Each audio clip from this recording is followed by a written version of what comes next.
Are we live? Are we live? Looks like we're live. Hello everyone and welcome to yet another Azusin session. I hope you can hear me quite well. Let's make a little bit of an announcement and officially start the stream. So, a red circle live on Twitch. And what are we doing today on Twitch? We're programming in C. I'm gonna give the link to the Twitch channel where we're doing all of that. And I'm gonna ping everyone who's interested in being pinged. And there we go. The stream has been officially started. So today, we're gonna continue working on a graphics library that I started some time ago. So I stopped it to do some Python development, and now I'm back. So you can find this library in here. So I'm gonna copy paste it in the chat for anyone who's interested, and for people who's watching on YouTube. Maybe for lucky people who can watch this on YouTube, I will post that in the description eventually. Right, so the point of this entire library is that it doesn't really have any third-party dependencies, right? Because it doesn't really output anything. Right, it's a graphic library that doesn't output anything. It renders everything into a piece of memory that you give to it. Right, so you're supposed to allocate some piece of memory and then give it to the library and instruct what needs to be drawn, and it will just draw that into the memory. Then you take that memory, you interpret it as a pixels, you can save it into an image, or you can display it, or you can convert it, you can do whatever you want with it, right? So this library is only concerned with filling up the memory. It doesn't do anything but fill up the memory. It's up to you how then interpret that specific memory. Right, so, and today we're gonna continue developing this thing. So we have a lot of different demos and stuff like that. So let's actually take a look at this stuff. I think I already fetched the latest thing. Let me rebuild the entirety of the library. So it's going to build the tests and stuff like that. Right, so then it's going to build the demos. By the way, some of the demos that are actually like watchable, you can find on this website. Right, so for example, this library can render these kind of things, right? It can render rainbow triangles and circles with transparency.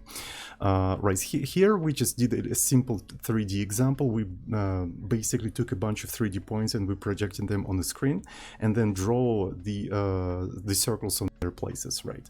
So this is what we did. The library also supports a little bit of like a custom text and stuff like that. It's capable of resizing the and transforming the images as well. So this is what it can do. And also we did like a 3D triangle thing. So the library itself does not really support 3D. You can see some 3D stuff in the examples, but the library itself doesn't have a support for 3D. This is something that we did in the demos themselves. Right, we wrote a simple function that just takes a 3D point and projects it onto the screen. In fact, we even looked into the math of how it is done. Right, so we even have a paper in the docs folder where all of that is explained, and we look into that on this stream, if I remember correctly, right? So this is basically the explanation, right? So you have a screen, you have an eye, you have some points behind the screen, and this is how you project those points onto the screen. And this is basically like the formula that we use to do this kind of stuff, right? So that's basically the formula, and we did all of that explanations like on the stream. So if you're interested in that, just go to the previous streams. So I think I'm gonna put that in the description. I'm gonna put that previous stream in the description as well. Right, so, but the more I do different 3D examples, the more I realize that maybe at some point I'm gonna move all of the 3D stuff into the library, so the library will eventually support that.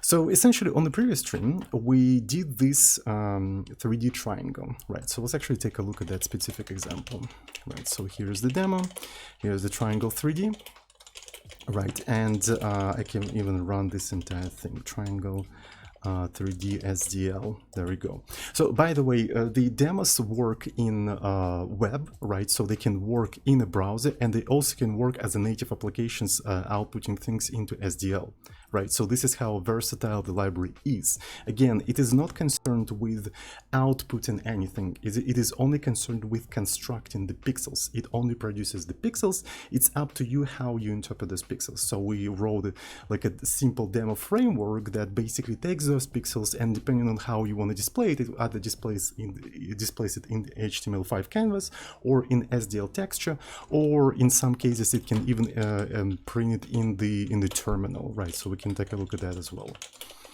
Right, so let's actually go to Olive.c, and I'm gonna just do build triangle 3D. Let's do term. Right, there we go. So we're rendering that rainbowish triangle in the terminal. Of course, in the terminal we don't have colors, right, yet, right? So I do have plans to add color support. I think somebody in the Discord server actually like ported that stuff into the terminal colors, right, and stuff like that. So, but maybe we're gonna do that as well at some point. Right, for instance, we have squish. Yeah, there we go. So that's the thing that you can do. Right, it doesn't really matter. And essentially, right, the thing about this triangle, this 3D triangle, is that it can only work with a single triangle, right?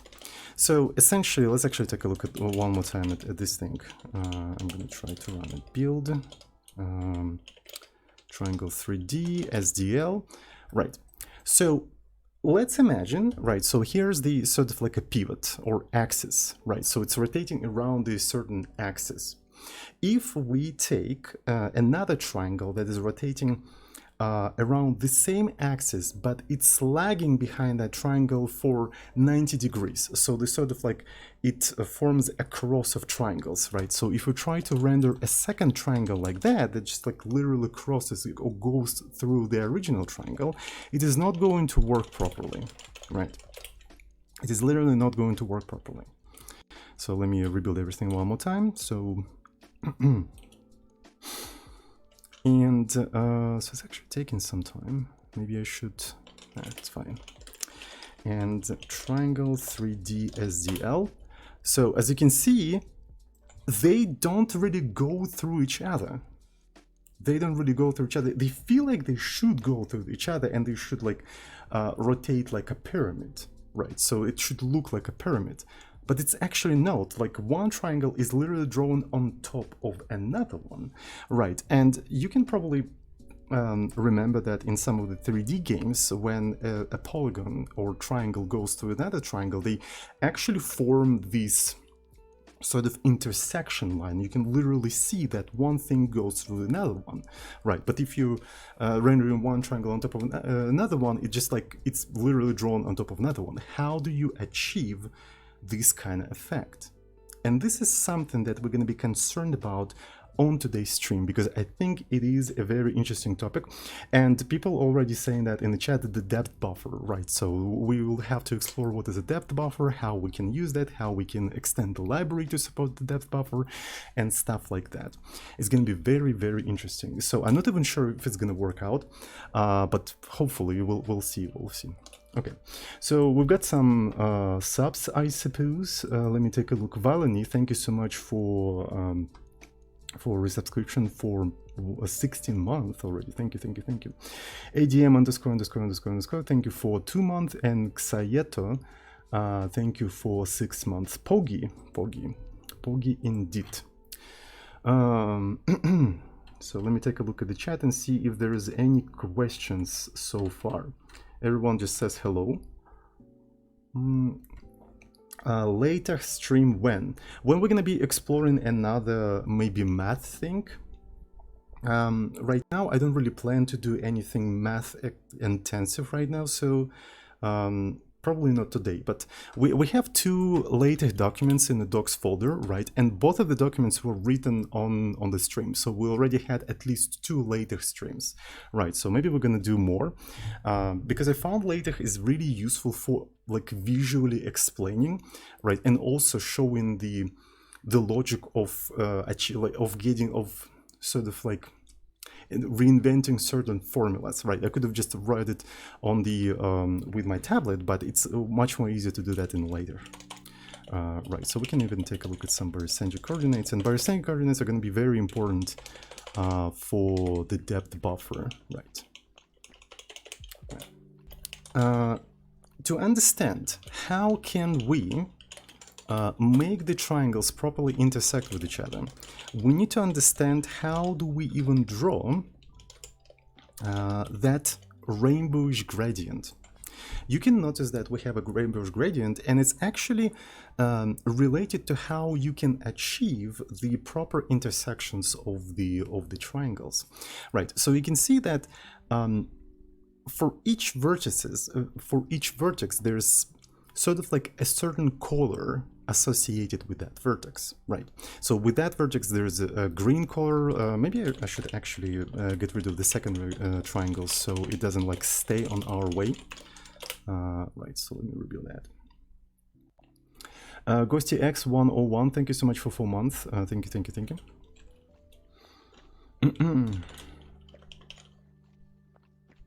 Okay, and if I do triangle 3D, there we go. So as you can see, you have color associated with each triangle, and as you go towards another vertex, the one color sort of interpolates into another one, right? And this is achieved through triangular interpolation, right? So essentially, we already have a document which explains that, right? So imagine that you have a triangle, vertex 1, vertex 2, vertex 3, and you have a point inside of the triangle.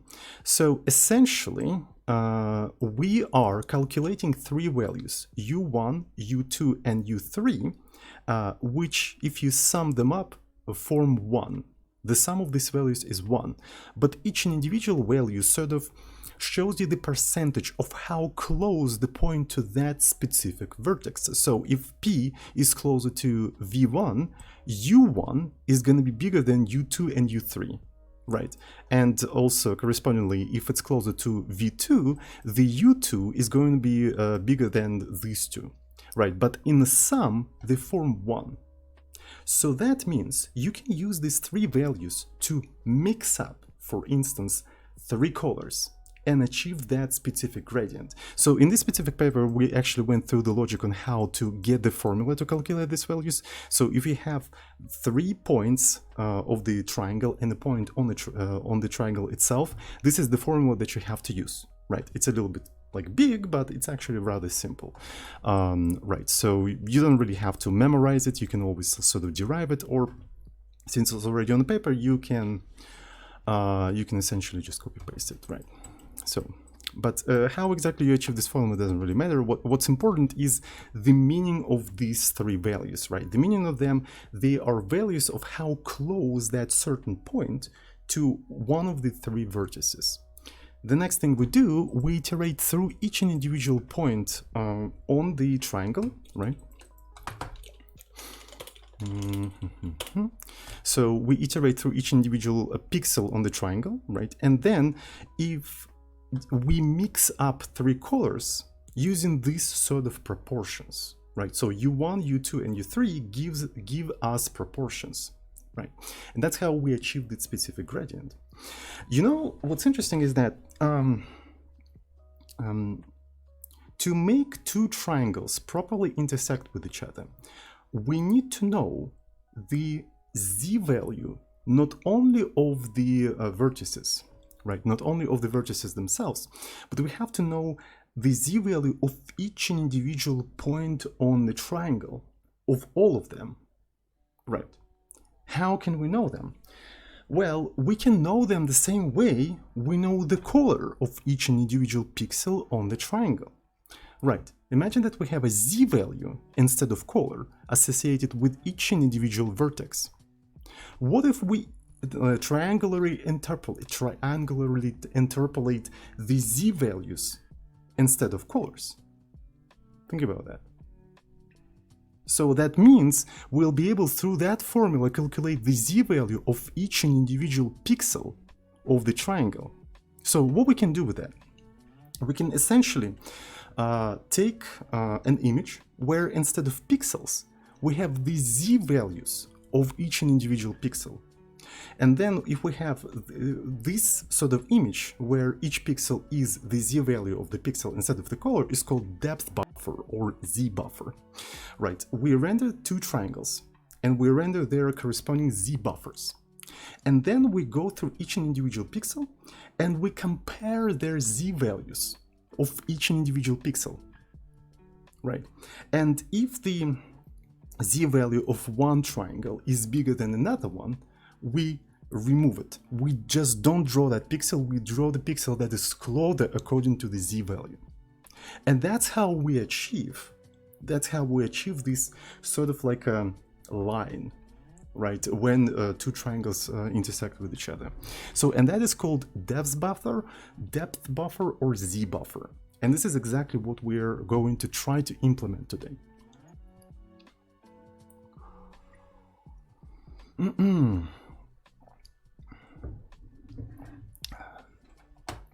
All right. So let's go ahead and try to implement that, I suppose. Let's go to the demos, I suppose. Triangle 3D. Right. So here we draw the first triangle, right? And here we draw the second one. So what I probably want to do is go and introduce another function that, instead of interpolating the colors, will interpolate the Z values. But here's the thing. The Z values that we use in here, they're floats, right? They're essentially floats, but our pixels are unsigned integers, 32-bit unsigned integers, right? 32-bit unsigned integers. So how it feels like I need a second type of the canvas. So we have a notion of a canvas, which is basically a view on the pixels, and each pixel here is unsigned integers, 32 bits. We need another canvas, something like depth, right? So maybe it's what we can call it depth, which is basically floats. And the reason why I want to have this kind of thing is because I want the rest of the operation work similarly to how it works for the canvas. For example, for the canvas you can do a sub-canvas, but unfortunately in C, right, you'd have to have a second version of the sub-canvas that now accepts the depth, so you have to duplicate the code, right? In a language where we suppose generics, we would have something like, I don't know, T, and T would be like a pixel of this entire thing, and depending on which one do we want, right, depending on which one do we want, we would either have u-in32t or the float one, right? And for instance, subcanvas wouldn't really care about specific internal type, it would accept t, right? But unfortunately in C we can't really do that because C is dumb, right? So we have to do something else, and I think I know what exactly I'm going to do. I'm gonna literally use Olive.c canvas as it is with u-in32 values as the Z buffer. I'm gonna use that as the Z buffer. So, and I'm basically going to store float IEEE 754 values in a u-in32 because floats are also 32 bits, right? So essentially I'm going to be using this thing as a storage for the Z values, but then I'm going to be reinterpreting these u-in32s as floats, right? And that way all of the things that already work for the canvas, they're also going to work for the Z buffer. So I'm going to do that until I come up with a better solution, but to be fair, I'm not even sure if I can come up with a better solution, so it's probably going to be like that for now, right? But it's actually kind of cool. That means sub-canvas is going to work, just constructing a canvas is going to work, fill is going to work, rect is going to work. For instance, you want to fill a specific rectangle with certain Z values, you would be able to just use integer representation of a float, right? And you just fill it up because it doesn't really care, it just can fill them up. So maybe it's going to be, I think it's actually kind of cool solution for C language. Cast hell, I don't think it's going to be a cast hell. Right, so look. Essentially, how do you reinterpret float as an integer? Right, so let's actually include stdio, let's include an integer, and then I have a value. Let's put something like 69 for 20. There you go. And then I have uint32t.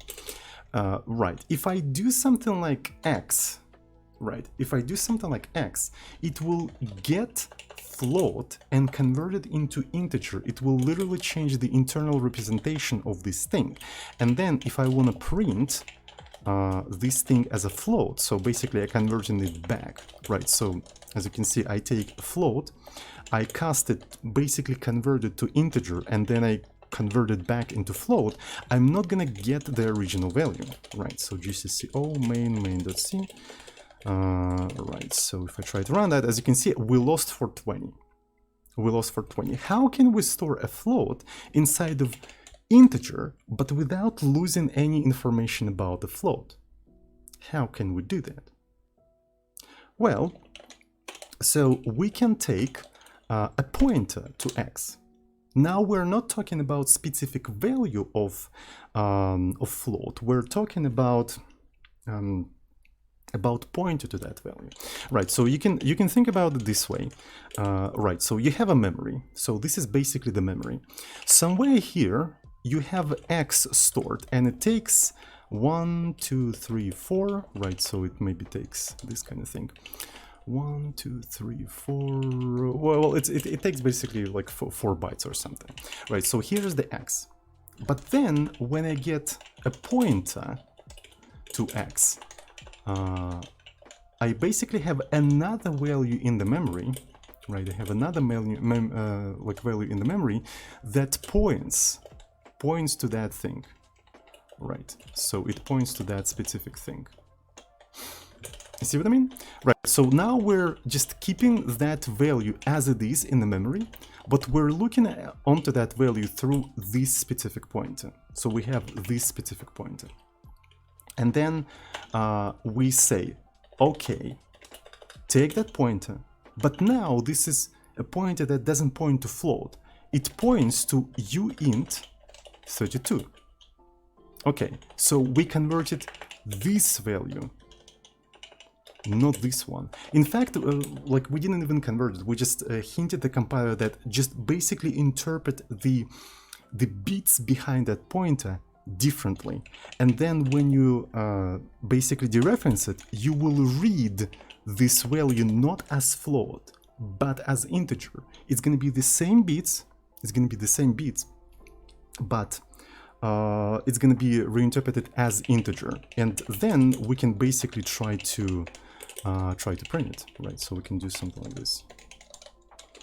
There we go. So print, I forgot to put this thing, and there we go. So this is how essentially 69 for 20 looks as an integer, right? And then you can reinterpret this entire thing back into the float, and none of the information is lost. I mean, the little bit of information is lost, but this is probably due to the printf implementation itself, right? So, and this kind of technique is called type punning. So if you never heard about this technique, I really recommend to check it out. So it's used very actively in languages like C and C++. I'm going to actually post that in the chat for anyone who's interested. And where is my description? So here it is. So this is a type punning. Right, and this is literally what we have to do, right? So we just have to take the pointer to a certain thing and reinterpret it. So in terms of like a float, like in terms of the Olive.c, right? So if we're talking about Olive.c canvas, right? So this is OC. Then we'll have to take Olive.c canvas, Olive.c pixel, right? And then we take a certain pixel, we take a pointer to that pixel, then we're reinterpreting that pointer as a pointer to float, we dereference that pointer, and then we save it as 69 for 20. So if you're talking, when you say like a cast hell, if you're talking about that, to be fair, this is not that much of a cast hell. So if you do understand what exactly you're doing, it actually makes a lot of sense, right? So you have a pixel, which is 32 bits. You take a pointer to that specific pixel, and then you say, okay, you point at float, not uint32 now. You dereference it, and you put a float in there, and there you go. You successfully stored a float value into uint32. And that's basically it. So, and then you can just use the rest of the operations like, let me see, Olive.c like fill, right? Like fill, and you can fill up the Z buffer with zeros, for instance, right? And by the way, the zero representation of 0 in float is all bits 0, so we can just literally take integer 0, put it there, and make sure and be sure that it's going to be also floating point 0, so which is also quite convenient. Also, quite often people, I remember that some of the game developers, by the way, they can construct a floating point number by doing the hexadecimal literals. And I'm not even joking. So some of the game developers, they've been doing this bit hackery for so long, they can just do, okay, so I need 69 for 20. So it's going to be positive. So it's going to be this, AF, something, something. So I'm going to pad this around. And they basically start constructing the floats bit by bit in their memory by using hexadecimals. And they say, oh, okay, this is a 69 for 20, for instance. And one of such people, by the way, I think Jonathan Blow. I've seen Jonathan Blow just like doing this shit like that. He was just like, he needed a certain representation like a floating point, but as a unsigned integer, and he just started to do hex. So it's just like, holy fuck, what the fuck? Right, so basically constructing the IEEE 754 floating point integer, floating point number, like, but manually. Oh shit, yeah. Kind of interesting, but I'm not at that level, so usually if I need to do something like this, I just like write a program that just gives me that value, just reinterprets the value and just like prints it like that. I think it's a little bit easier, but if you can do that right in your head, it's probably faster, right? But that's insane. But anyway,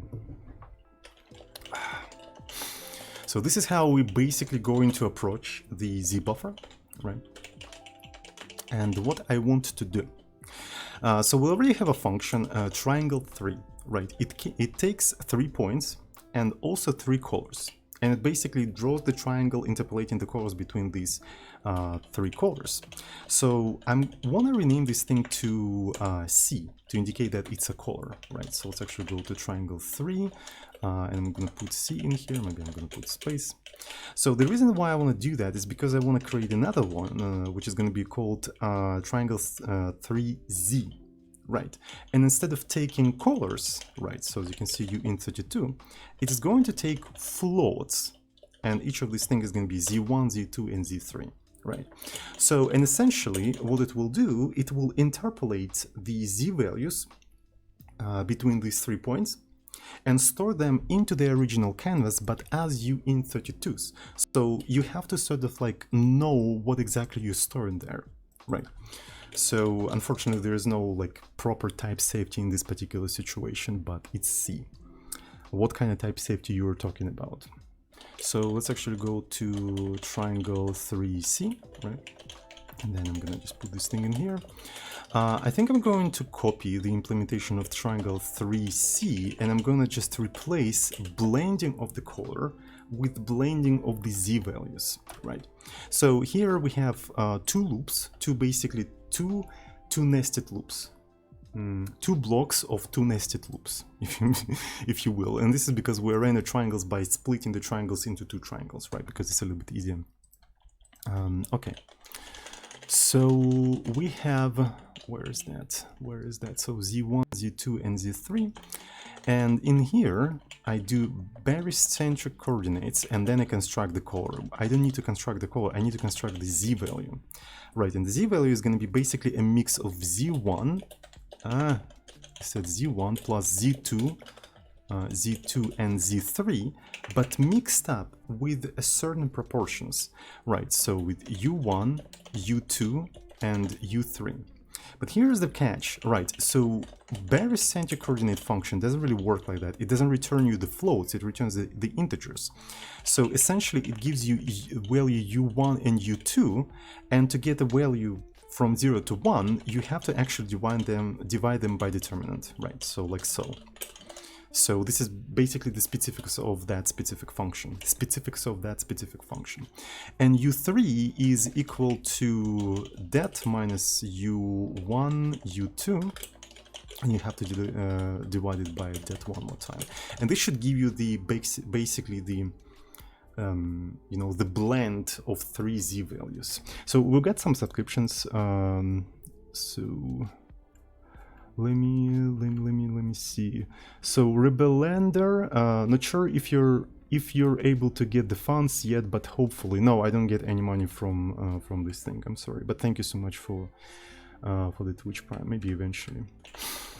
So how are we gonna be doing all of that, right? So I'm gonna just set this thing like this, and then again, what I need to do, I need to save float into u32, right? So I take z and I take a pointer to z, and then I say now it points at u in 32, and this is the pointer now, and then I dereference it and I read the floating point value as the u in 32, and this way I'm saving all of that information there. Right, so this is basically how we're gonna do all of that. And I need to do the same thing for the second triangle here as well. So let me just copy paste this entire step, and there you go. Okay, good. Right, so let's actually build everything. Okay, so we also, first thing we do here, we also sort the points in a certain way, because we traverse them in a certain way. Right, so maybe I can actually do something like query replace c 0, 9 like so, 0, 9 like so, and then replace it with z1. And it didn't work because why? I didn't use the proper function, right? So I should have used something like this. Boom. Can your Vim do that? I don't fucking think so. Your Vim can't do shit, mate. So let's actually recompile everything.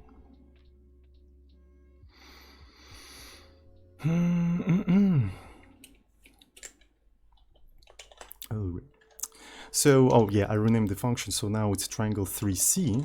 Let me actually quickly go through all of these things. Right.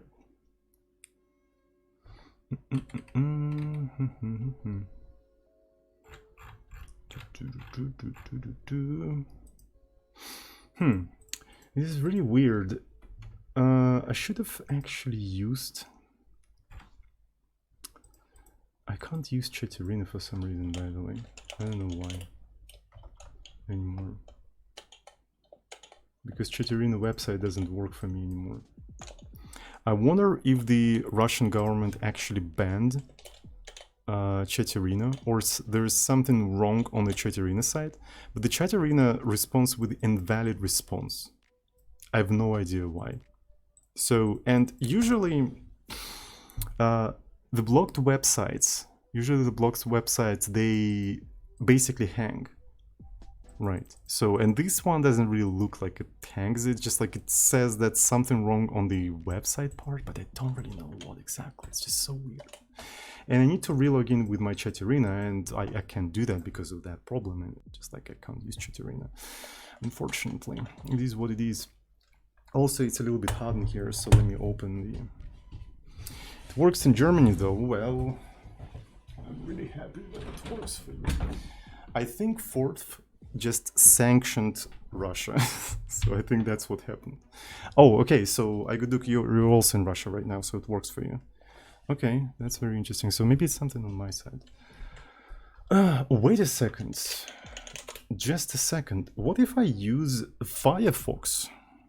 What if I use Firefox? Is it something with my browser? Chaturina.com. Okay, so it's hanging. Oh shit, it works. It works in the Firefox. It doesn't work in a Chromium. Wait, what the fuck? Okay, that's very interesting. So maybe I can... Thank you, Chromium. Very cool. Maybe I have an old Chromium, but it's such a weird... Like, I don't experience this kind of thing on any of the websites except Chatterina. All right. So, let's continue. So, what are we going to do here? So we already recompiled everything. So I'm going to go triangle 3D, right? So this is a triangle 3D. And basically, I think I need to construct another sort of canvas, right? So here I have pixels. Right, let's introduce another thing. We're going to introduce zbuffer, which is going to be just two-dimensional array of the same size, right? Of the same size as the canvas. Right, and in here we are constructing the canvas of the pixels, and let's try to maybe construct the canvas of the zbuffer. Let's call it zb, Olive.c canvas, and here we're going to have zbuffer, but we'll have to reinterpret it as uint pointer, width, height, width. I can load Chatterina in Chrome. I'm in Ireland. I mean, I already have Chatterina. In fact, I do not download Chatterina from Chatterina website. I built this Chatterina myself from scratch, from the source code. Yes, that's how hardcore I am. Yes, I build my own shit, even though I'm on Debian. In fact, that's precisely the reason why I built my own shit, because I'm on Debian, right? So on Debian, it's impossible to have the latest software, especially on the old Debian, right? So if you want to have more or less fresh software, you literally have to build it from scratch. So that's precisely why I do that. So, like this is something that I have to do, right? It's not like because I want to flex. It's just like, yeah. Anyway, so I want to fill the zbuffer with zeros. And this is what's cool about this entire thing, right? So I fill it up with 0 integers, and I know for sure that they can be interpreted as 0 floats as well, because IEEE 754, all bits 0 is a 0 value, right? So which is quite convenient. Anyway, so we have a zbuffer in here. So we have original pixels in here, and then the zbuffer. Okay, so let's actually try to render the triangle and also its corresponding zbuffer and see how it's going to go. I think it's going to be rather interesting. All right, so I think, so this is a two-dimensional point, so I can't have their z values, so the z values are somewhere here. Okay, so let me take this thing and just like separate them. So this is a vector 3 v1, right, then we're gonna have vector 3 v2, so this is another one, v2, and vector 3 v3. Make vector v3. There we go. So here are 3 vertices of the 3-dimensional vector, right? They're constantly rotating. Then we are projecting these 3 vertices onto the screen. So these coordinates are in screen coordinates now. And then we're drawing a triangle, interpolating between 3 colors. And now, another interesting thing. Maybe here we're gonna do triangle 3z, which renders into the zbuffer, and we're using the yeah, I think we have to use the projected values. Yeah, so I'll probably have to move it in here. All right, we use the projected things like so, right?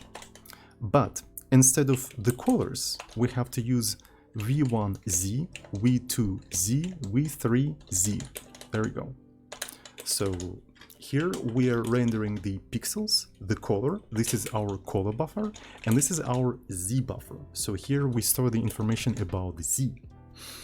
Okay, so and now it would be nice to somehow maybe visualize that z buffer. Like, I would like to see how it looks like, at least. So the only thing I know here is that it has values like maybe from 0 to something else.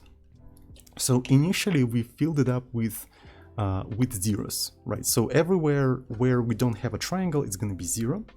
And then where we have a triangle, the value is going to be probably from 1.5, Oh, it's also, yeah, it's gonna be value from 1 to 2. This one is actually kind of interesting. It's gonna be value from 1 to 2, and I wanna see that. I wanna actually see that. So let me see.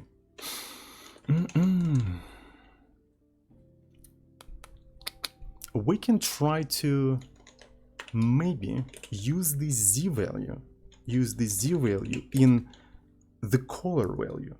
Essentially, if the z is too big, we can make certain like corresponding pixels darker. This is actually a pretty cool idea. And if they're closer, we can make them brighter. You know what I mean? That's actually very cool. So let's give it a try. So let's actually iterate zy0. So we're gonna iterate by rows, and then we're gonna iterate by columns. I really like this idea. So it's gonna be, so we can have sort of like a shader effect, right? You know, you can create some maybe like a foggish effect, if you know what I mean, right? Some sort of a foggish effect. So, and all right. So here I do Olive.c pixel, and I take a pixel from OC, so it's basically X and Y, and this is my original pixel, right? Or maybe I'm gonna call it a color, right? So it's a color. And then I need to extract the Z value out of the Z buffer, right? So I'm gonna do literally a similar thing, but instead of OC, I'm gonna do ZB, right? But then it's uint32. I have to take a pointer, I have to reinterpret it as a float, and I have to dereference it, right? So a little bit of a cast, but I wouldn't call this a cast hell, right? So yeah, you see, it might be daunting if you never dealt with this kind of bit hackery. I do agree with that, but once you kind of get used to that, it actually makes sense, right? So, you know, maybe programming a little bit in assembly kind of helps to deal with this kind of thing. Actually, programming, like having experience in programming in assembly is actually generally useful, because as soon as you know how to program in assembly, you kind of never stop programming in assembly, you know, because you continue programming in assembly even if you're programming in other languages, right?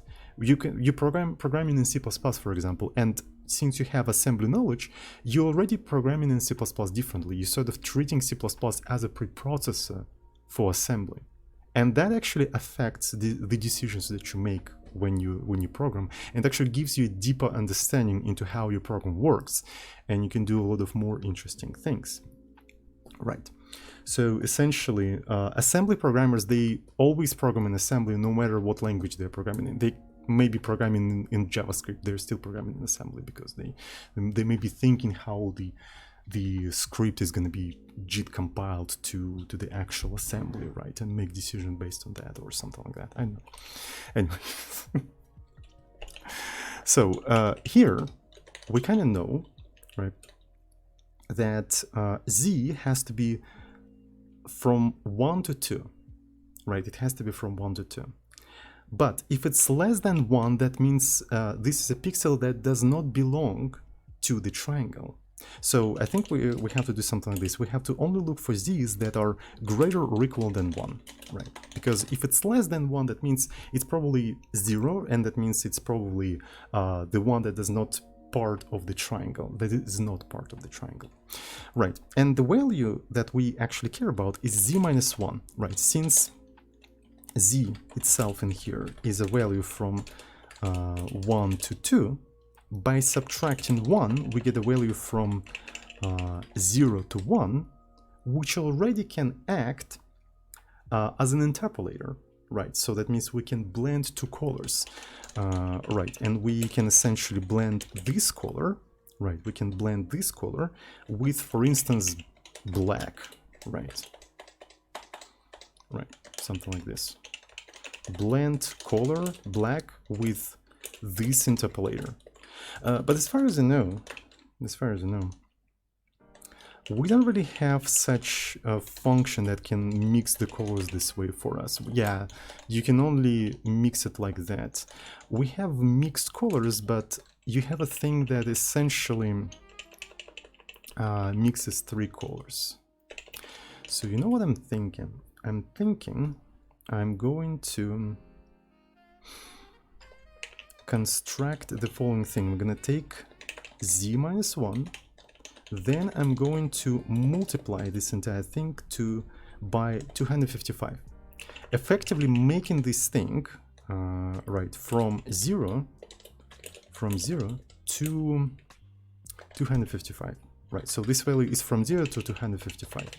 Then I'm going to cast this thing to in32t, making sure that it's integer, right? So now it is integer. Then, so this is basically like this value. Now I want to shift it by how many? So this is 1 byte. I want to shift it by 3 bytes. Each byte is 8 bits. So this is what I want to shift it by. And this is the value, right? So this is the value that I want to mix with the original pixel, right? So let me take a look at the blend. So I want to blend this pixel like so with this color that we constructed that is based on the z value. Right, and in fact, I think that is it, and it does not require any of these values. Yeah. So essentially what we do here, we render the triangle, then we render its z buffer, then we modify the color buffer based on the z values, making the further away pixels darker. That's literally what we do with the z buffer. So this is something that when you program in OpenGL, you would probably do that in a shader, right? In the shaders, you usually have the access to the z values of the pixels and whatnot. I don't know if it's gonna work. I never tried that, so let's actually see. It's gonna be rather interesting, I think. So it's taking some time to program, and I think using Twitch's chat instead of Chat Arena actually slows down my entire computer. So I should not do that. And let's actually do triangle 3D. SDL, and does it work? It feels like it doesn't work. Very interesting. Alright, so what if we... Ooh, so it's a 0.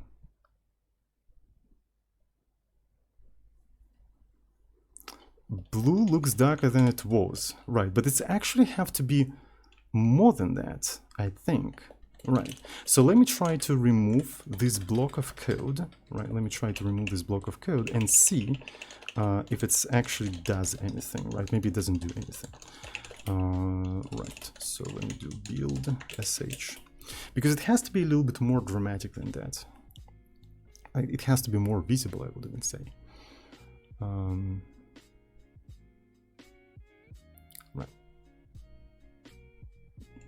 Okay, the blue kind of does look darker. It does look a bit darker, but not too much.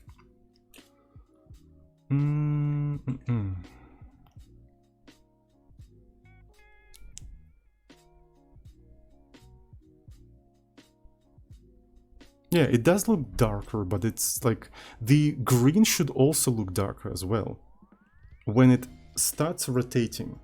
When it starts rotating, it should also look darker, but it doesn't, right? Which is rather interesting. So the thing I want to do, in fact, is probably let's actually literally assign those values to the pixels, right? Let's just assign these values to the pixels and see if it has this gradient. We can take a look at the gradient that is used in there. If I go to semicolon, or maybe we can do something more different. I wish it would compile a little bit faster. My computer is so slow. I just can't. Okay, it's basically always dark, no matter what. It is always dark, no matter what. So what I want to do in here, in fact, is just take this value and just save it maybe like this. Okay, let's just preserve this value. We're preserving this value. And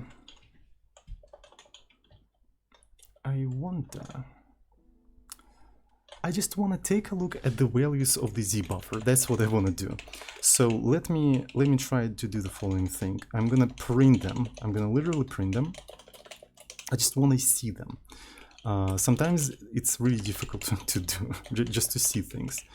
Right, so I'm gonna just comment it out, printf, and I'm gonna create a new file. And after I printed them, I'm gonna just simply exit. Right. All right, so I just want to see something. We'll be able to see something, hopefully. Okay. It's so painful. Okay, so we can see something, but it's just, it doesn't even die. So I should have actually reduced the resolution. It doesn't freaking die. Okay. I should have decreased the resolution. So let's make it around something like this, so it's at least readable, right? So hopefully everything is based on that resolution. I think it is. Now I want to change some of these things. We're only gonna build the triangle 3D, right? We're not gonna build anything else. And in fact, I think I'm not gonna build any assets or anything like that. It's just only build the triangle, right? So only build the triangle. So hopefully that is going to be a little bit faster. And of course, some of these things are not, you know, working. So this is going to be stdio. And in the build, I want to build only at the SDL version. We're not going to build any other things. Okay. All right, this is what I wanted. Thank you very much. Okay. Okay, so we can actually see the triangle in the Z buffer. So I just printed the Z buffer, and we can kind of see the triangle. But the problem is that we print too many things. Right, we print too many things. Let me see. So let's actually print only I don't know, 2 digits after the dot, after the period. So because I wanna be able to see some of them, can I just have a half of that? Right. I just want to see the actual values and what they're equal to. Yes. Okay. So this is what I was talking about. Cool. So they are in fact from 1 to 2. This is the only thing I wanted to confirm. They are from 1 to 2. And they form the triangle. Can you see that? Right, so they actually form the triangle. This is actually very cool. Right, so they are in fact working. But what's funny is that they kind of... Why do they have 1 in here and they change...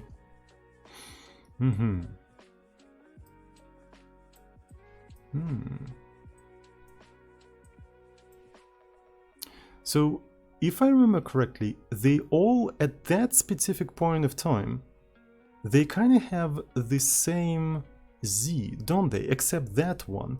Right, so this is Z1, Z1, and then this is 1.5. Why is Z here 1.5? It feels like we found some sort of a bug. Right, that's what it feels like.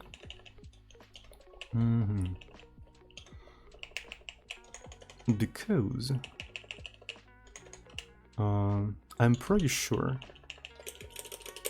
if we print these values like so, they're gonna be literally 111.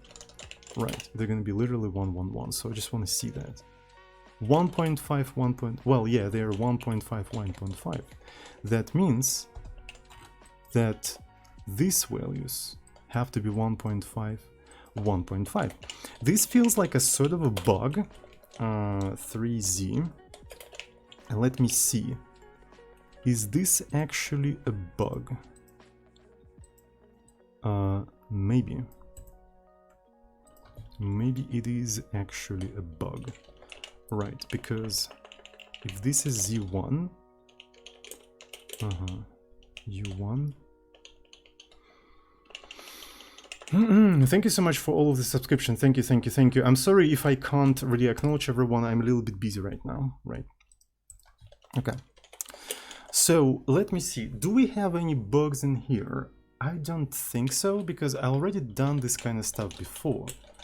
Right. So, det minus. It's u1, u2. Right. So this is z. And in terms of, yeah, so in terms of color, we also have this kind of thing.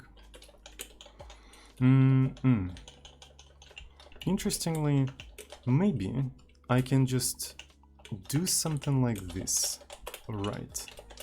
And divide all of that a little bit later. It should work. It should actually work, but it doesn't. Right, it doesn't work. And what the hell happened here? That's really weird. Okay. Wait, was it always like that, or did I accidentally remove it? Yeah, I probably accidentally removed it. Okay. So 1.5, and this is 1.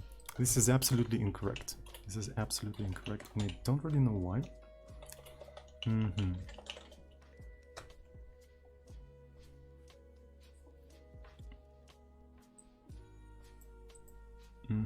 I printed them like this. Is that because maybe I'm taking barycentric coordinates incorrectly? Or maybe there is some sort of overflow.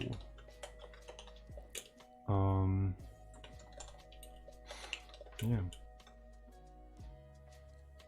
So I'm just thinking, how can you... Why? Why is it like that? What if I do it like this? Right, so I'm gonna convert them to floats right away. Right, so this is 2, and this is 3, and 3 is gonna be basically a determinant minus u1 minus u2, like so. Right, so then later I can mix them up a little bit easier. z3, v3, right. And let me put this entire thing, right.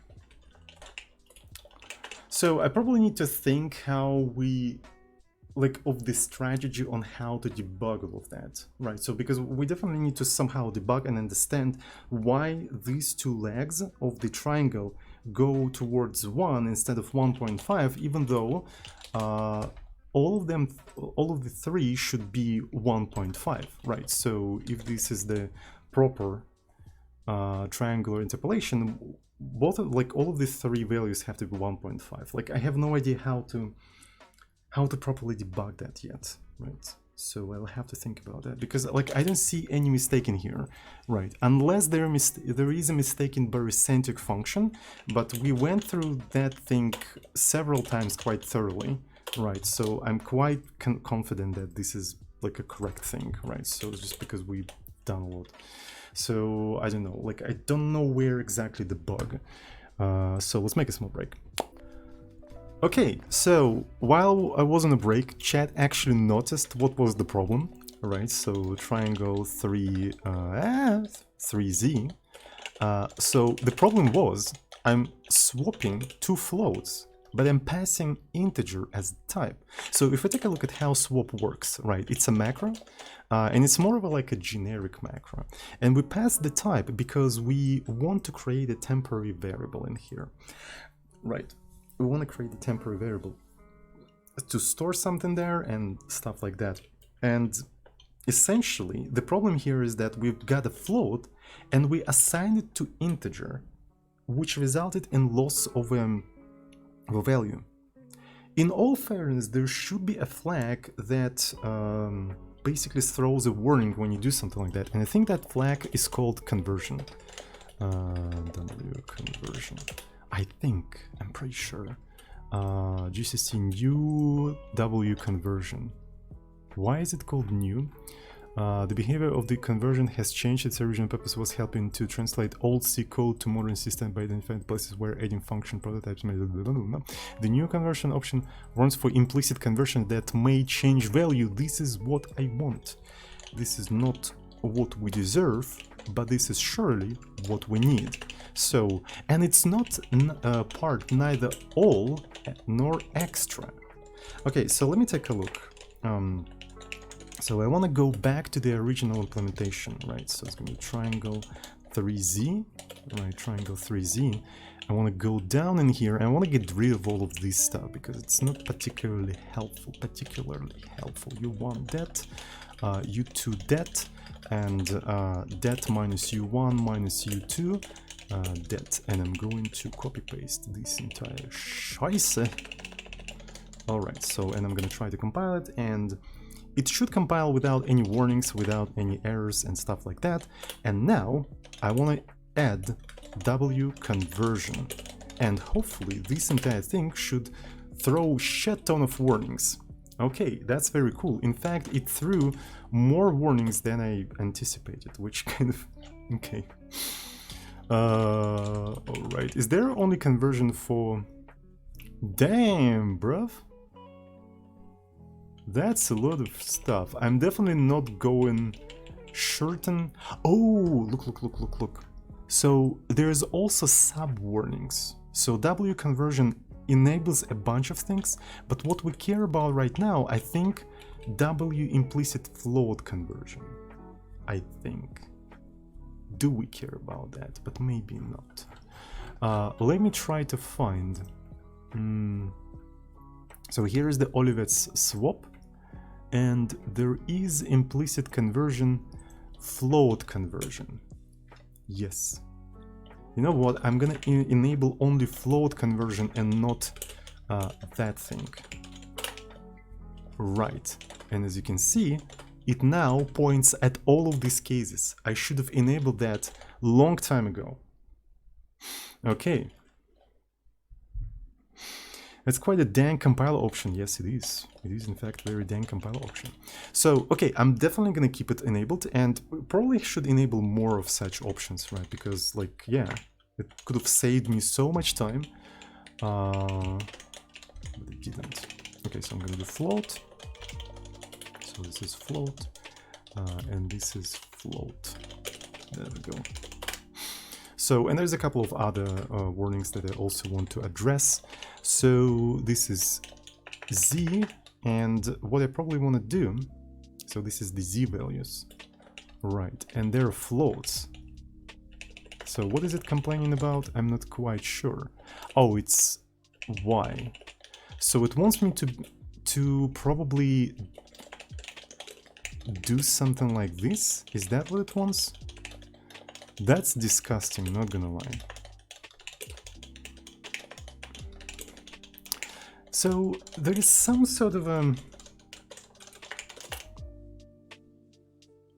yeah. It's useful for some situations, but it's not useful for other situations. So it's kind of difficult to find that middle ground, you know what I mean? Some sort of a middle ground.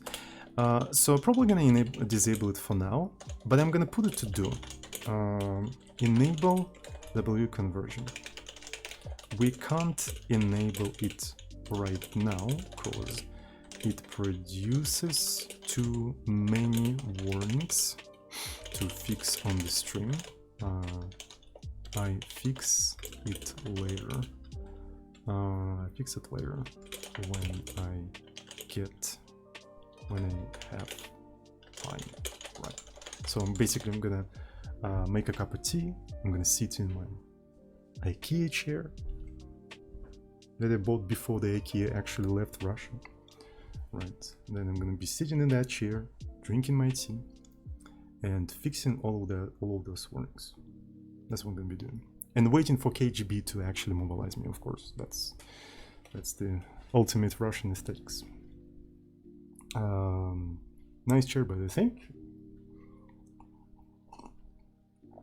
I didn't buy it myself. It was already here in the apartment, so it's not even my chair. But I'm pretty sure it was bought before.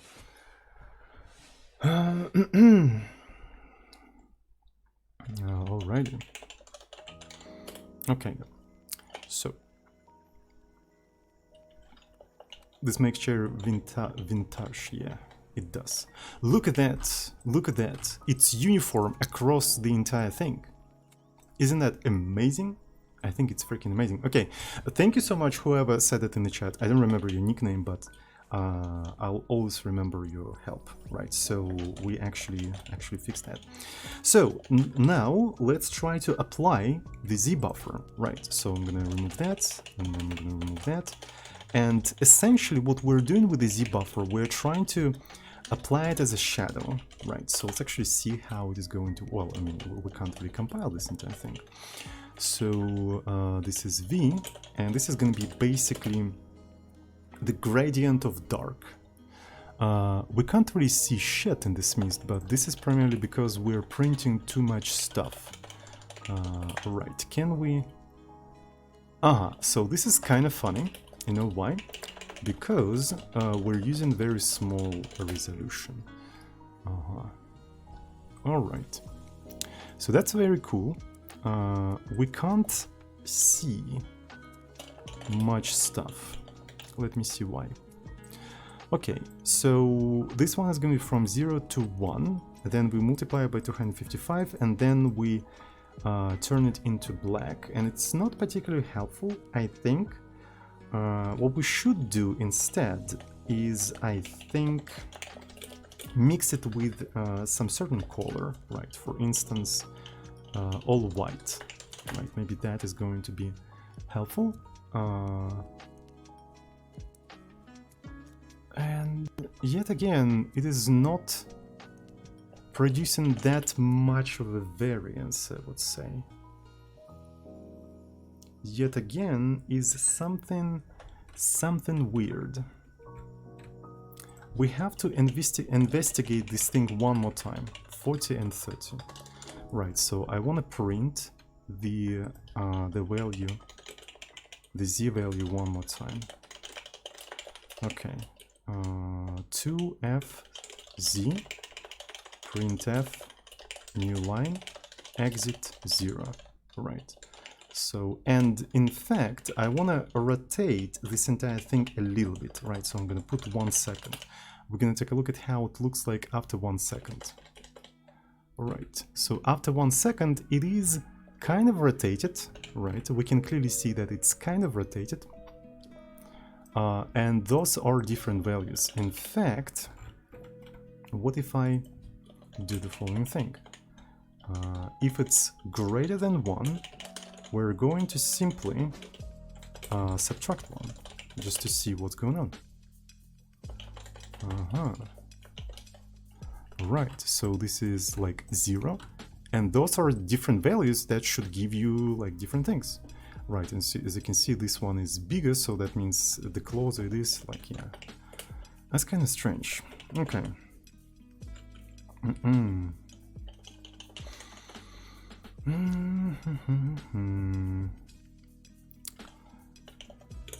So maybe we have to do an opposite thing. We have to do an opposite thing. Let me see. Right.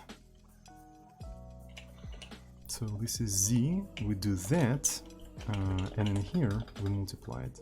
So that means the closer it is, the closer it is to the 0, which means that we probably have to do something like this, right?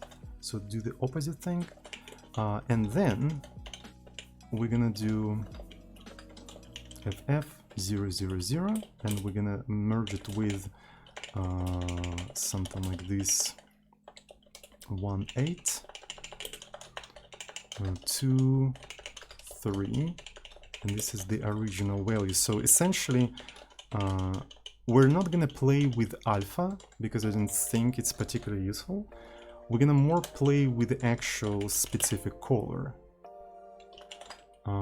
So what do we have in here? Semicolon. And a boom. Okay, this one is rather interesting. So let's go to 800, 600. So it's actually producing something. And I think Yes. This is what I was talking about.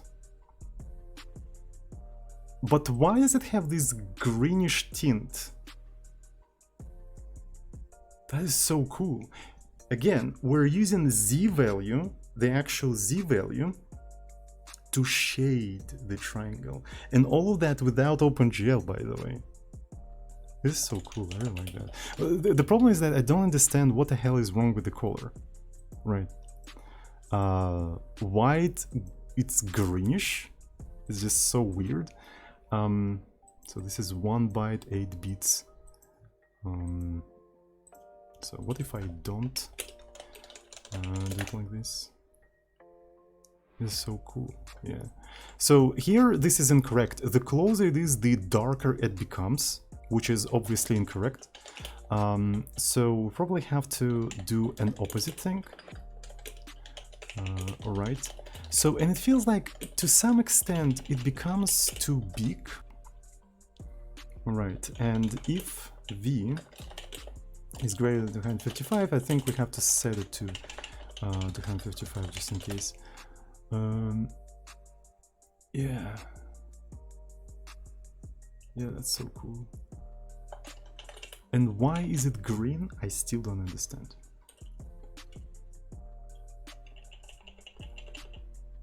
Because this is a single byte, right? Then by 2 bytes. Ah, I see why. Because like this. Yeah. So you don't have to. There we go. This is what I wanted. Yes, this is perfect. Yeah. That's so cool. And now, okay. So this is Z and everything. So this is actually Z minus 1.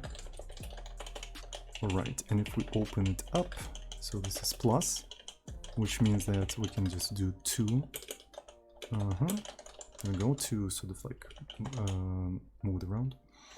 And then I want to do uint32 color. So I have to take this thing from the color buffer, right, from the color buffer. And now, right, I'm going to do 3, and yeah, this is the final color. This is the final color, and I want to blend it. Olive.c blend color. Oh, that means I don't need this thing, so I just only have to do it like this. All right. So what do we have? It has to be a pointer. Yes. So it's kind of fucked up.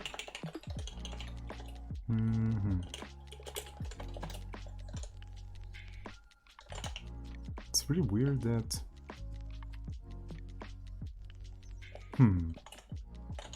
Because Z minus 1, right? So then I can just use Z.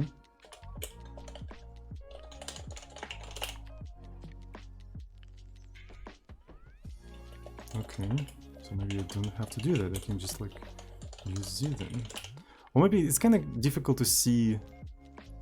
Yeah, that's what I wanted. So as you can see, a certain leg becomes further away.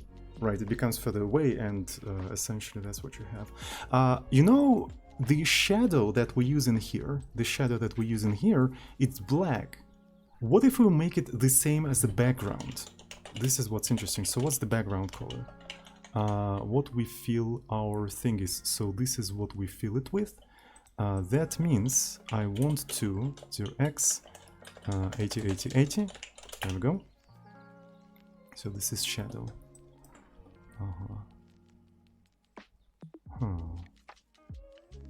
That's very cool. Interestingly, we can try to, for example, make it red, and it's going to feel like a red, how to say that, like a red fog, but nah, because the triangle is so rainbowish, it's not clear how it goes. So I think just making it black makes it more obvious. Anyway, right, so this is us using the Z buffer just to shade this entire thing. Right, but again, as I already said, we can use the same thing to actually filter out some of the pixels, right? So if we have two Z buffers, we can construct the ultimate Z buffer that, actually not ultimate Z buffer, but ultimate color buffer that contains some pixel of some triangle and some other pixels of another triangle. And then, by the way, we can still use that Z buffer to shade things around to give it sort of a volume. Volume. We can give it volume. Volume. I think this is how we pronounce that. Anyway. So.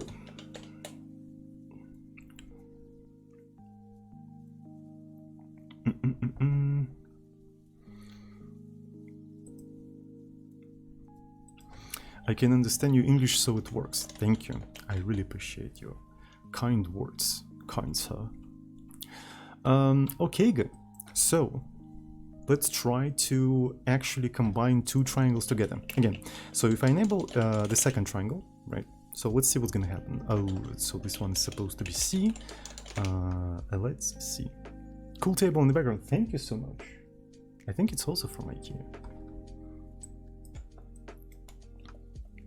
I can sell this furniture in Russia for so much money. Holy fucking shit, I'm gonna be freaking rich. Anyways, I'm joking. I'm never gonna be rich. Alright, so vectors 3. I just want to extract those things to separate variables. Rich.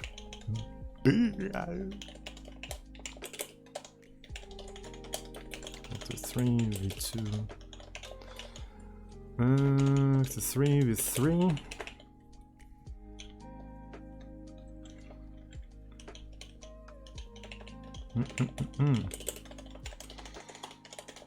Okay, good. So we have that. So I have a feeling that we need to have two Z buffers, actually. Or... So my idea was the following. So I was thinking that we're gonna render the triangle into one color buffer and one Z buffer, and then the second triangle into another color buffer and another Z buffer. And then we're gonna iterate and we're just gonna combine two Z buffers together. You know what I'm thinking? Can we... we probably can. So I was thinking maybe I can do that on the level of this function, so it would actually check whatever values you have already in the Z buffer and would sort of like filter out the ones that are closer or further away. But you also have to make a decision upon when something is closer or stuff like that. So that means you still have to have like two color buffers. Yeah. You have to have two color buffers, at least with the API like this right now, right? So let's actually do the following thing. I'm gonna have pixels 1 and Z buffer 1, and then I'm gonna have a second thing. We replace 1 with 2. There we go. Cool. So, and it compiled somehow. Why the fuck? Oh, this is because I'm a bebega. Bebega. I'm a bebega. All right. So now,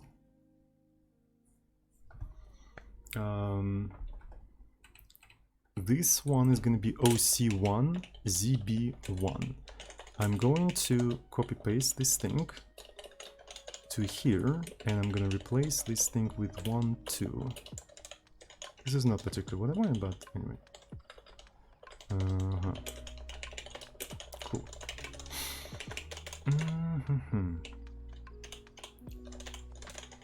So this is OC2.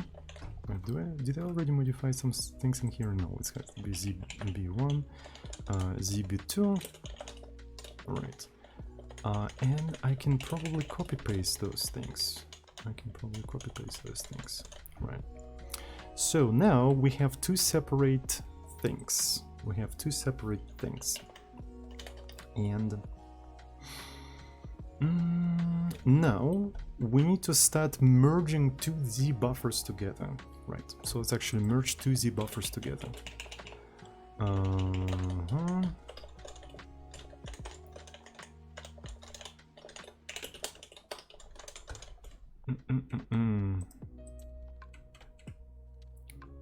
Okay, I think the time has come. There you go. All right, so we're iterating through all of these things. So we have to have Z1, which we're going to take from the first Z buffer, and Z2 from the second Z buffer. Right. How we are going to approach all of that? Right, so how are we going to be approaching all of that? I suppose if Z1 is less than Z2, the final caller is the final caller is going to be the one from the first caller buffer, right? So, and we're going to use the first caller buffer as the as the final thing, because this is what we're going to return. So that means we have to look for thing that is greater, right? We have to look for the thing that is greater. And if Z1 is greater, right, that means we have to assign Olive.c pixel OC1 x to y, and boom, that's 2 minus 1, put it like that. And I'm not going to do any shading right now. I'm just going to try to combine these two things together. It's a very simple logic, right? It's a very simple logic. It's simply just checks if one z is bigger or smaller. That means I'm just using a different pixel, right? So that's the whole logic. And let's see what's going to happen. Is it going to combine those things properly? It didn't even compile yet, so we'll have to just go through the compilation errors very carefully. I'm not quite sure what the hell is going on here. What else do we have? Okay, so there's a last one. This is Z2, Z2, and the drum roll. And we can't see shit in this mist, which is rather weird. Right, we don't... Oh, I see. So this one has to be... Okay, I fucked up a lot of things in here, right? ZB1, ZB2. Let me go through all of this. ZB2, OC2. OC2, ZB2. ZB1, OC1. Okay, so that should be it. That should actually work, right? That should actually work. Let me see. And it kind of works, but it produces really weird results. So let me maybe try to use a different direction, right? Let me try to use a different direction. Okay, it kind of works. But it also, you can see kind of this line. It's a really weird line. It's a really weird line. And the reason why this is also weird is because we have a projection, right? So essentially, when you project a point from 3D space onto the screen, the Z value on the screen is not interpolated linearly. It is not linearly interpolated. Right, so let me open the document. So this is a barycentric. Actually, we have to take a look at the 3D projection. Right, so if you have these two things, the Z value between two of them, it would be kind of nice if maybe P2 was slightly to the side. I wonder if we can easily do that. So where is P2? P2. They are literally on the same thing, and I wonder if I can add like a half of this entire thing and then do PDF LaTeX 3D projection tech. Right, and I wonder if it's going to work. Yeah, it definitely didn't work. Okay, so I'm not gonna even try. But anyway, so after the projection, the Z on the screen is not linear. The only thing on the screen that is linear is actually 1 over Z. Right. So that means that instead of interpolating z, we have to interpolate 1 over z. And that is going to be more correct. So let's give it a try and see if it's actually going to fix the problem or not. Okay, how we're going to be doing that? Like, we literally have to divide it by 1. Right, since when we project, we divide by z, right? You see, we divide x by z and y by z just to project it on the screen. When we interpolate z, we have to interpolate 1 over z then. Right. So let's see if it's going to work. So it's going to be 1 over z, 1 over z. And we have to keep in mind that in the z buffer, we actually store 1 over z. 1 over z, 1 over z. So we'll probably also have to change the sign of comparison, but it will depend. Because comparing 1 over z, you have to actually flip things, right? So triangle 3D SDL. Let me see. Look at that. Holy shit. That is so cool. Holy fuck. This is like a proper OpenGL, but it doesn't use OpenGL. This shit does not use OpenGL. It just doesn't. That's so fucking cool. I love it. Yo, yo, yo, yo, yo, yo, yo, yo. Yep. Cool.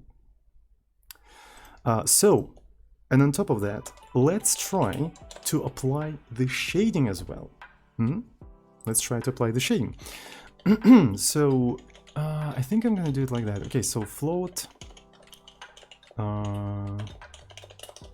z1 is gonna be equal to z2, right?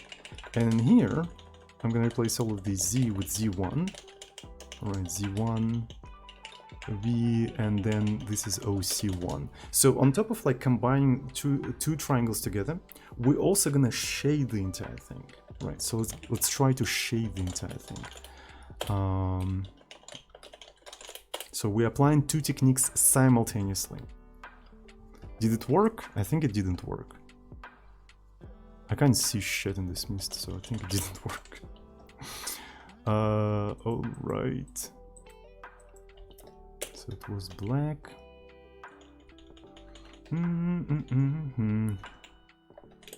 So if I do not do this thing, oof.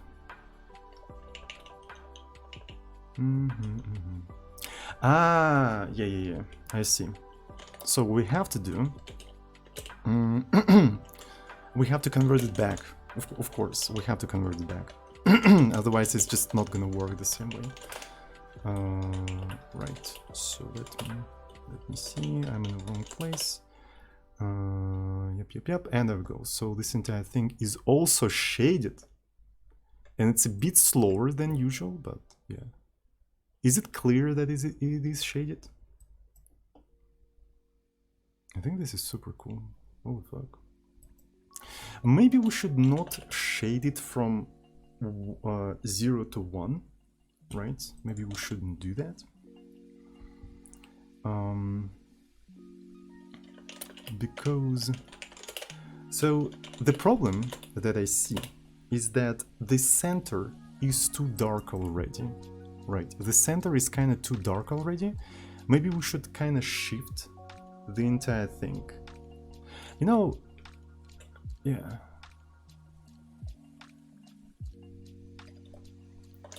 Okay. What if I make the triangle slightly bigger? Is it possible to make it bigger? How do we achieve its size?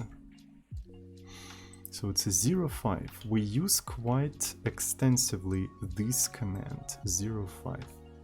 So x minus 0.5, I wonder if we can assign it to something like 0.5. Right. What if I...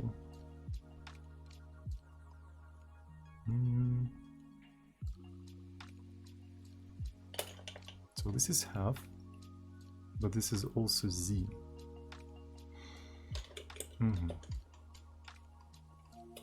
If I put t in here, and also t in here, right?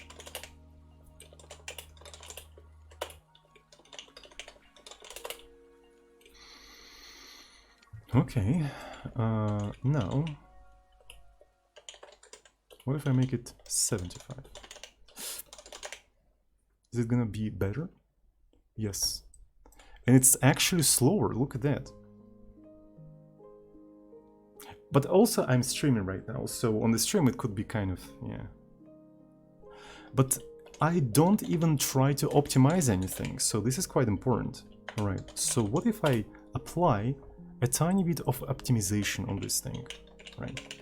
At least for this one, O2 for instance. How about O2? A little bit of O2. It's actually way smoother now. And this is still no OpenGL. Holy fuck, this is so cool. My god. I'm so proud of myself. This is so cool. And you know, the coolest part is that I understand the math behind it to the point that I rendering this pixel by pixel. It's not OpenGL, not just using tutorials or anything like that. I understand it. That's the most precious thing in software development, in my opinion, is understanding this thing, so it's not a black box anymore. Right. So, yeah. Orbital cam. Yeah, so changing the camera also will be kind of cool in here, but it's gonna be effectively just changing the whole thing. Yeah, that's so freaking cool. And you know what's cooler? We can try to compile it to WebAssembly. Right. So let's go to, yeah, so let's uncomment the WebAssembly thing, right? So, well, it tries to do something that is not available there. Okay, cool. Now I'm gonna start the server, HTTP server 6969. There we go. We already have a buffer running there. So what is it running? I'm not sure. What is it running? So let's try to run this thing. Localhost 6969. Let's scroll down, and this is what we have in here. Interestingly, they all feel a bit slow, probably because I'm streaming and there's like a lot of them. So let me go ahead and say, okay, we're not optimizing for size anymore, optimize for the performance, O2. So let me now go localhost. So I probably want to refresh the entire thing. Oh yeah, my laptop is also kind of slow right now. Okay, I wonder if I disable some of the demos. So we have triangle 3D. Why do I have two squishes in here? That's kind of weird. Right, and I'm also gonna say, okay, do not start these demos.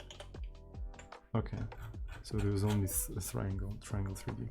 So it also works in WebAssembly, right? Can you make one triangle half transparent? I can try. That's a good question. So let's actually see. What's the half of this? Well, I'm probably not gonna do half, but you know, I can make something like a.a. Is it gonna be good?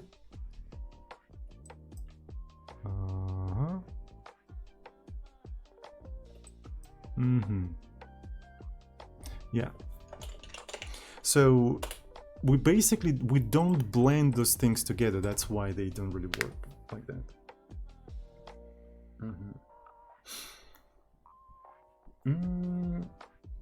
Which also means that maybe we can try to approach it like this. Olive.c blend. Thank you for the question. It's actually, you know, demonstrated that there is a little bit of a problem in here.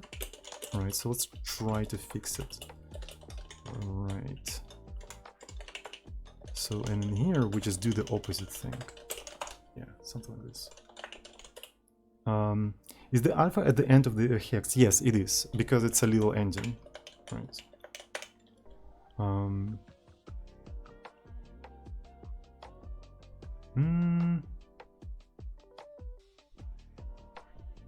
It's still kind of difficult to see, right? Maybe I'm going to change this thing even further. Let's actually make it 0x, I don't know, 50. Oh no! What the hell is that? Nah.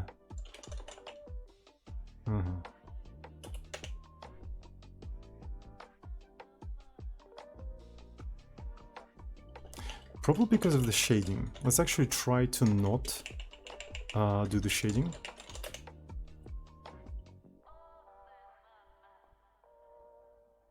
Nah, it doesn't work. I'll look into that a little bit later. Thank you for the question. But right now, I don't think I want to look into that. Because I'm already streaming for 2 hours, I was about to finish the stream, so I'm gonna look into that a little bit later. Alright. So...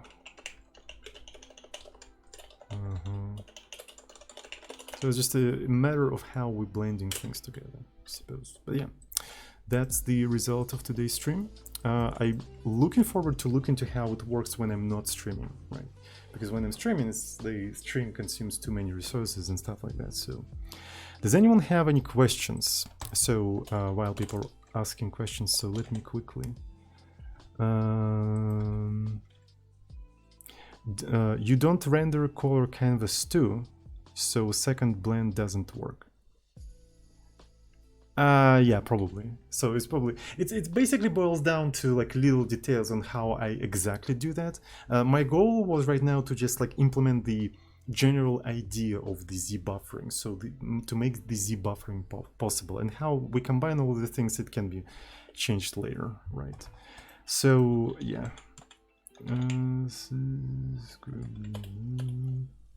All right.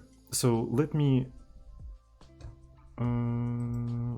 commit whatever we have already, right? So because I think it's actually really cool. 3D projection. I'm not sure if I need to commit that. I don't think I modified anything. I think we need that. And yeah, so there was 2 squishes. I don't think we need that. So if OS supports SD, oh okay, so I'm just reading random messages from the chat. You know what I wanted, by the way? I wanted to check for the terminal.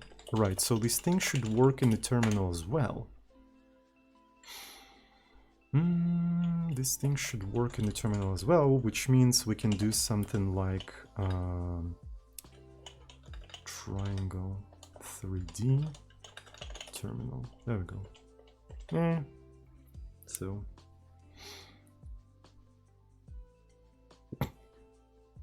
kind of works, I suppose. It's rather interesting. But yeah, it's pretty cool. It's pretty cool. I really like the shadow. Man,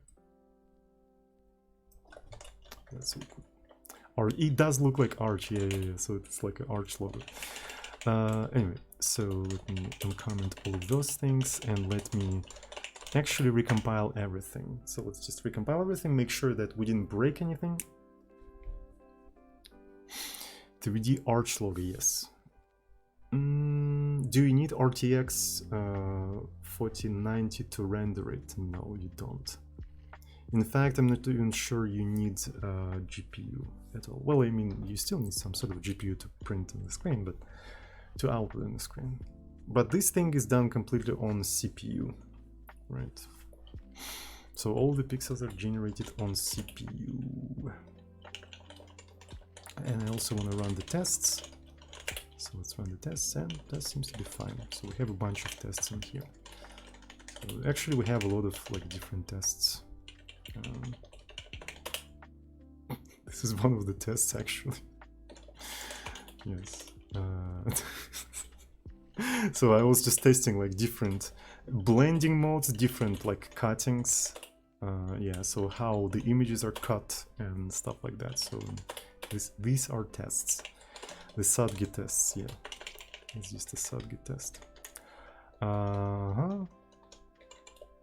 Implement the buffer. Right, maybe let's call it depth buffer. And I'm gonna push that right into the repo so you can find it in the source code. Okay, what if I go here? So, okay, this still works. I have those things, 3D. Okay, that is super cool. Okay, let me see. Does anyone have any questions?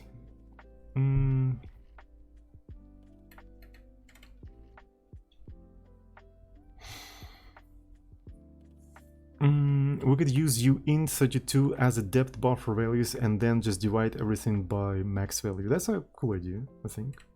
And it does in fact matches like the whole style. Yeah, thank you. Maybe I'll consider actually doing it this way.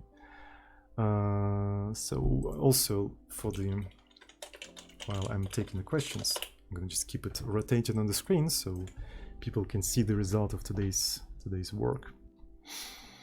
How did you get so powerful programming? Well, I spent 17 years programming every day.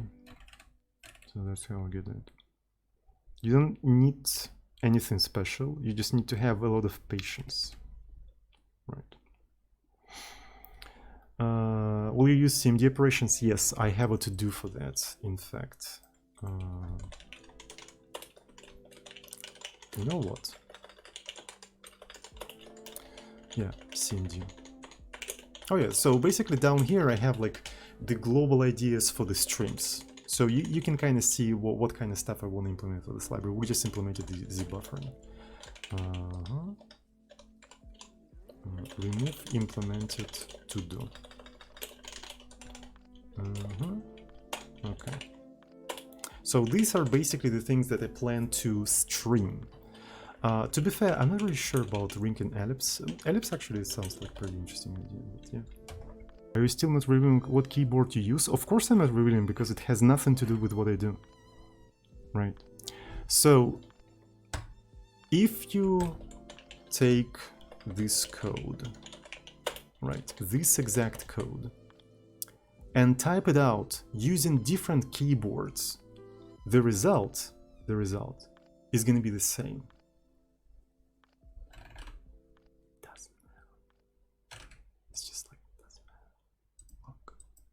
You can type this same code with any keyboard you want, and you're gonna end up with the same thing. Furthermore, you can do that not only in Emacs, you can do that in Vim, and you're still gonna end up with the same result. People, these keyboards, text editors, IDEs are not about programming. I'm starting to feel that all of that shit about like what is a keyboard, what is the ADE, what is a window manager is just sort of like a cargo cult. You know, the people see, oh, you're a programmer. Oh, so that means I have to mimic you. I'm starting to buy the same thing as you. When am I gonna become programmer? When I'm gonna make a lot of money? When? I already bought the keyboard. I already installed Emacs. Money when? This is not how it works.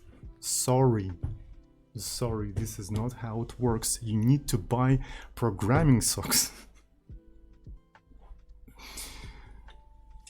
Now, programming socks, that's the thing that I'm wearing right now. And that's what makes this thing possible. Anyway.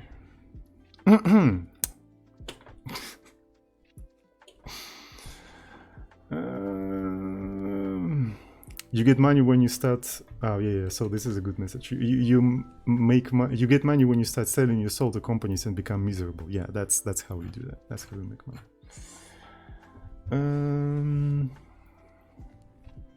So I personally recommend the pink stripes. I think they look the best.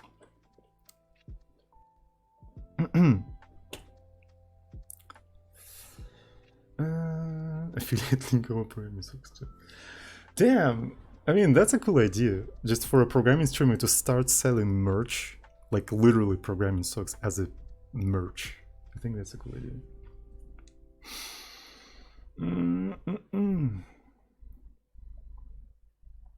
What about the butt plug?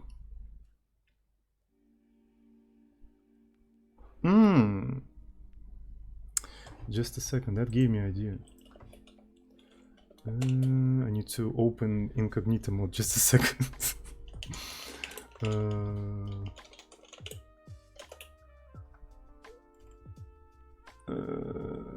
Yeah.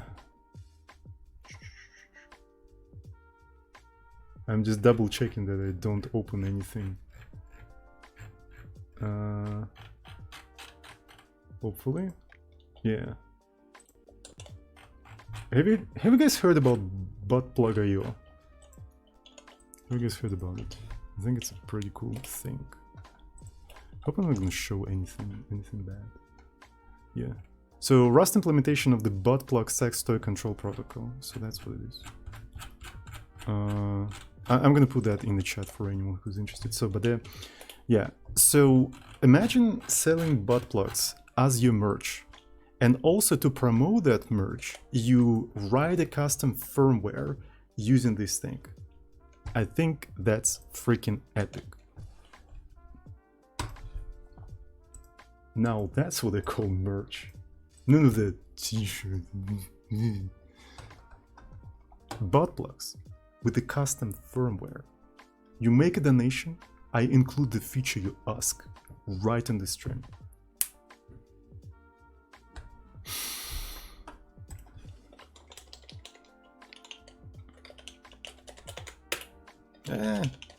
Just a second. Okay.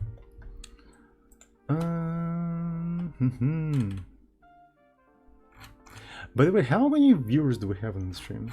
I'm not even sure. Because, should I raid anyone? Let me see. I can't see in the chat. 500? What? Why are you guys watching that? 500 people watching me talking about butt plugs. Nice. Anyway, so let's actually maybe rate somebody. The Provod is streaming. Okay, so he's usually speaking Russian, but please just go to him and ask him to speak speak English, right? So he also speaks English. Right. So he's probably doing like a Half-Life 1 RTX. Yeah, so he's doing RTX. He speaks English really well. He lives in USA, so just demand him to speak English, like Russians demand me to speak Russian on my streams. Alright, so let's do raid. Provod. Alright. He's a really cool guy. He's also from Siberia, by the way. Alright. Get ready for the raid, boys and girls. Get ready for the raid, and I see you all next time. Love you.